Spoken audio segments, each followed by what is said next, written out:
Kobe Bryant, team builder. Welcome to the Masterclass Alpha Redefined, Making the Cut. Now we're going to take a moment to talk about Kobe Bryant. Kobe Bryant was a phenomenal competitor, as we all know, and somebody I really enjoyed watching his career. He was a few years older than me, and so I got an inside glimpse from a fan perspective of him from the beginning. So here's some things I think that made him pretty awesome. The first thing is, I believe that he attempted to launch his career very similar to LeBron James. And in fact, I make the argument that LeBron probably mastered the rollout of launching his career, watching some of the missteps and steps that Kobe took. One of the biggest things that sticks out to me is how likable Kobe Bryant was when he first started his career and slowly, obviously, went into the Mamba mentality, and his career took a sidetrack with the case he caught in Colorado. But nonetheless, I remember Kobe Bryant showing up on TV shows like Moesha and taking Brandy to his prom.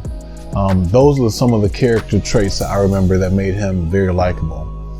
I also think that one of the things that's very compelling about Kobe, or was very compelling about Kobe, was the fact that he was very easy not to like, even from the beginning. So even when he was originally drafted to the Hornets and forced his way to the Lakers, he was a guy who was easy not to like.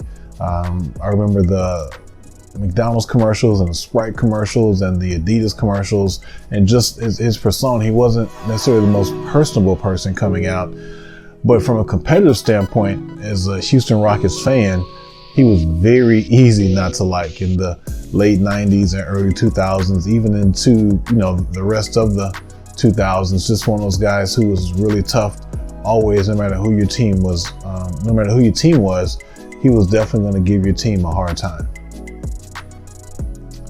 Now, the last piece of what I think makes him very unique is that Mamba mentality, and him being able to really morph who he was and turn that likable, or trying to be likable person, into embracing the hate, embracing the dislike, the distrust, and turning that into a cold assassin. And not only did he, take that mindset on the basketball court, he also took it into his business career, which a lot of folks don't know. He actually launched a venture capital fund as he was on the downside of his career. So taking that mindset of not being defined as a basketball player or being defined as an athlete, but as a businessman whose season in business is transitioning from one to the other, is what Mamba mentality is all about. And that's one of the things I think that made Kobe Bryant so special. The servant leadership principle that I assign to Kobe is team builder. Now, I know what you're thinking. The Lakers were amazing.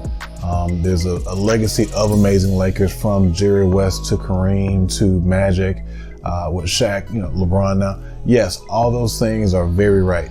However, you have to remember that it's one thing to fall into a legacy. It's another thing to extend a legacy. That's exactly what Kobe did during his time with the Lakers.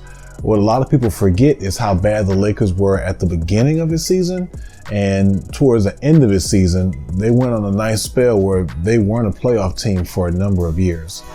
Most important, what makes a team builder amazing is their ability to not only recruit talent, which he did. He obviously was able to get Shaq over in the early 2000s, and toward the mid 2000s, Kobe was able to attract Gary Payton and Karl Malone, and towards the final leg of his career, Paul Gasol, and a number of different key pieces.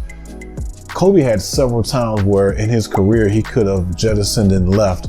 And in fact, towards about the middle of his career, there was a large talk about him possibly leaving the LA Lakers and ending up with the LA Clippers, as well as a handful of other teams. Kobe spent his entire career with one team, something you never see today. And to me, that's what made him an alpha.